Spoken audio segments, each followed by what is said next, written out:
Foolish Crane and Mongoose.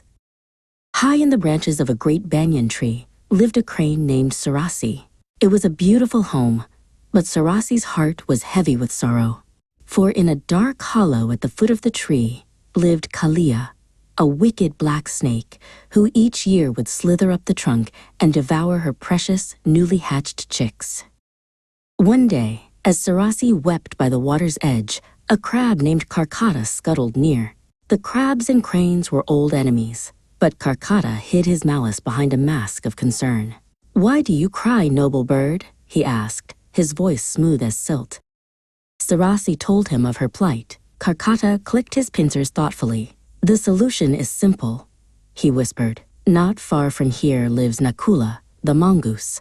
Catch many small fish and lay a trail from his burrow all the way to the hollow in your tree. The mongoose will do the rest." Desperate for any hope, Sarasi did not question the crab's advice. She flew to the river and worked tirelessly, catching glistening fish. One by one, she dropped them, creating a silvery path that led from a rocky burrow in the distance, across the dusty ground, and right to the foot of her banyan tree.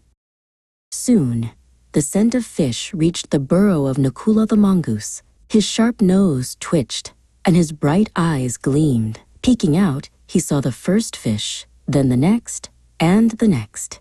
"A feast, laid out just for me," he chittered with delight, and began to follow the trail, gobbling each fish as he went. The delicious path led Nakula directly to the great banyan tree.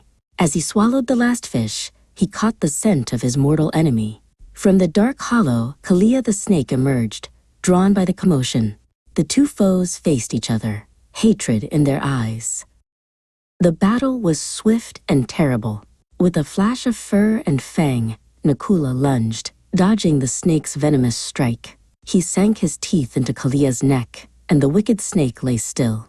High above, Sarasi watched with a fluttering heart.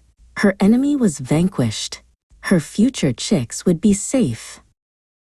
But as Nakula caught his breath, a new sound reached his ears. The faint, sweet chirping of Sarasi's young chicks from the nest high above. The mongoose, his hunger only sharpened by the fight, looked up the trunk of the great banyan tree. His whiskers twitched, and a new, hungry light entered his eyes. To Sarasi's horror, the mongoose, her supposed savior, began to climb. His sharp claws found easy purchase in the bark.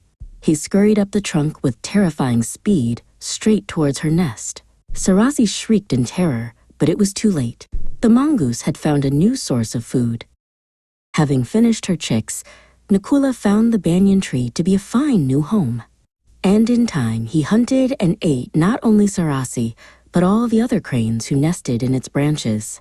Sarasi, in trying to solve one great problem, had invited an even greater one. For it is a fool who accepts advice that leads to a ruin worse than the one they sought to escape.